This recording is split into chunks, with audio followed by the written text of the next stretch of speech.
അവരുടെ ജീവിതകാലത്ത് നമ്മളൊക്കെ ചെറുപ്പകാലം മുതൽ അവരുമായി ബന്ധപ്പെട്ട് ജീവിച്ചവരാണ്. പള്ളി ദർസിൽ ഓതാൻ പോകുന്ന കാലം മുതൽ തന്നെ മഹാനായ കണ്യാല മൗലവിയുമായി ബന്ധമുണ്ട്. ഒരുപാട് അനുഭവങ്ങളൊക്കെ അവിടുന്ന്, മലയാളികൾക്കും പല അനുഭവങ്ങളുണ്ട്. അപ്പോൾ അനുഭവങ്ങളൊക്കെ പലർക്കും പല രീതിയിലുള്ള അനുഭവങ്ങൾ. ഒരവസരത്തിൽ മഹാനായ മൗലാദങ്ങളുടെ ഹദറത്തിലേക്ക് ഞാൻ പോവുകയാണ്. അപ്പം അവിടുന്ന് സുബഹി നിസ്കാരം കഴിഞ്ഞ് അവിടുത്തെ അമലൊക്കെ കഴിഞ്ഞതിന് ശേഷം അവിടെ അടുത്തുള്ള ഒരു പീടികയിൽ ഇരിക്കുന്ന സ്ഥലത്തിൽ ഞാൻ നടന്നങ്ങനെ പോവുക. എൻ്റെ കൂടെ ഒരാളുണ്ടായിരുന്നു. അപ്പം അദ്ദേഹം ആദ്യം മൗലാന്റെ അടുത്തേക്ക് ചെന്നിട്ട് സലാം ചൊല്ലിയ ഉടനെ തന്നെ അദ്ദേഹത്തെ ആ വടിയെടുത്തിട്ട് എന്തിനാ പോകുന്നതാണ് ചോദിച്ചത്. എന്തിനാ നീ വന്നത്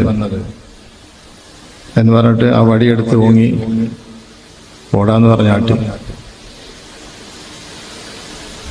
എൻ്റെ ബാക്കിൽ ഞാനുണ്ട്. അപ്പൊ അദ്ദേഹം അങ്ങനെ കുറച്ച് ദൂരത്തേക്കാണ് മാറി നിന്നു.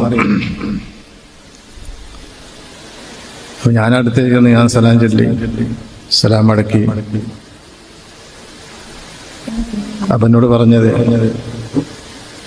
എന്നോട് നേരെ ചോദിക്കുകയാണ്, 10 ഏക്കർ റബ്ബർ തോട്ടം 5 ഏക്കർ തെങ്ങൻ തോട്ടം കിട്ടിയാൽ കുട്ടിയെ ഇങ്ങക്കും എനിക്കൊക്കെ പറ്റൂലെന്ന് ചോദിച്ചു. 10 ഏക്കർ റബ്ബർ തോട്ടവും 5 ഏക്കർ തെങ്ങൻ തോട്ടം കിട്ടുകയാണെങ്കിൽ എനിക്കും ഇങ്ങക്കൊക്കെ പറ്റൂലേ? ഞാൻ പറഞ്ഞു പറ്റും. അപ്പൊ അവിടുന്ന് പറഞ്ഞത്, അള്ളാഹുവിന്റെ റസൂൽ സല്ലല്ലാഹു അലൈഹി വസല്ലം തങ്ങൾ പറഞ്ഞത്, അല്ലാഹുമ്മ അഹ്യിനി മിസ്കീനൻ വഅമിത്നി മിസ്കീനൻ വഹ്ശുർനി ഗദൻ ഫീ സുംറത്തിൽ മസാകീൻ.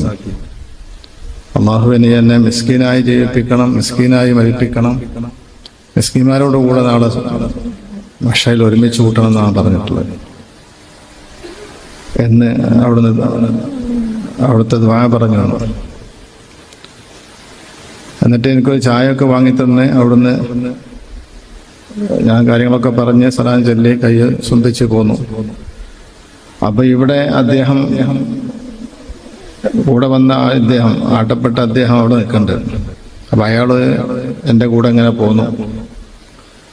അപ്പൊ ഞാൻ ചോദിച്ചു അയാളോട്, എവിടുന്നാ വരുന്നത്, നാട് എവിടെയാണ് എന്നൊക്കെ ചോദിച്ചു. അപ്പൊ അദ്ദേഹം പറഞ്ഞു, ഞാൻ തെക്കൻ കേരളത്തിൽ നിന്ന് വരികയാണ്. തെക്കൻ കേരളത്തിൽ നിന്ന് അന്ന് ഒരുപാട് കാലങ്ങൾക്ക് മുമ്പാ, ഒരു 10-35 വർഷങ്ങൾക്ക് മുമ്പാണത്. അപ്പൊ ഞാൻ തെക്കൻ കേരളത്തിൽ നിന്ന് വരികയാണ്. അപ്പൊ ഞാൻ ചോദിച്ചു, അന്ന് ഇത്ര ഫോണുകളൊന്നും ഇല്ലാത്ത കാലാണ്.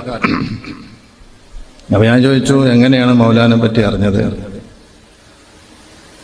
അപ്പൊ അദ്ദേഹം പറഞ്ഞു, ഞാൻ ദൂരത്തേക്കുള്ള ആള് തന്നെയാണ്, മൗലാനെ പറ്റി അറിഞ്ഞത് ഞങ്ങളുടെ നാട്ടിൽ നിന്ന് ഒരാൾ ഇവിടെ മൗലാന്റെ അടുത്ത് വന്നിരുന്നു. വന്നുകൊണ്ട് അദ്ദേഹം മൗലാന്റെ കയ്യിൽ നിന്ന് എന്തൊക്കെ ചെല്ലാൻ വാങ്ങിയിട്ടുണ്ട്. ഒരു പാവപ്പെട്ട മനുഷ്യനായിരുന്നു അദ്ദേഹം. ഈയിടെയായി അദ്ദേഹം 10 ഏക്കർ റബ്ബർ തോട്ടം വാങ്ങി 5 ഏക്കർ തെങ്ങ് തോട്ടം വാങ്ങിയിട്ടുണ്ട്. അദ്ദേഹം പറഞ്ഞ ഭാഷയാണ്. ഈയിടെയായി അദ്ദേഹം 10 ഏക്കർ തെങ്ങ് തോട്ടവും റബ്ബർ തോട്ടവും 5 ഏക്കർ തെങ്ങ് തോട്ടവും വാങ്ങിയിട്ടുണ്ട്. അപ്പൊ ഇദ്ദേഹം വന്നത് അതിനാണ്. ഇദ്ദേഹത്തിനും 10 ഏക്കർ റബ്ബർ തോട്ടം കിട്ടണം, 5 ഏക്കർ തെങ്ങ് തോട്ടം കിട്ടണം. അപ്പൊ അങ്ങനെ ഉദ്ദേശിച്ച് വന്നത് കൊണ്ട് മൗലാ തങ്ങൾ അവിടുന്ന് വന്ന പാടെ തന്നെ സലാം മടക്കിയോ ഇല്ല എനിക്കറിയില്ല, ഉടനെ ആട്ടുകയാണ് ഉണ്ടായത്. അപ്പൊ ഇങ്ങനെ ഒരുപാട് അനുഭവങ്ങൾ എനിക്ക് നേരിട്ടുണ്ടായ അനുഭവമാണത്. അപ്പൊ ചില ആളുകൾ ചോദിക്കലുണ്ട്, എന്താ മൗലാ തങ്ങൾ ചെല്ലുമ്പോൾ അവിടെ നിന്ന് ആട്ടുന്നത്, എന്താ അങ്ങനെ ആട്ടാനുള്ള കാരണം? ഞാൻ പറഞ്ഞു, എനിക്ക് ഉണ്ടായ ഒരു അനുഭവം, ഒരു ആട്ടാനുണ്ടായ ഒരു അനുഭവം, ഒരു കാരണം ഞാൻ പറഞ്ഞുതരാം. അപ്പൊ ഞാനങ്ങനെ ഈ കാര്യം പറഞ്ഞു കൊടുത്തു.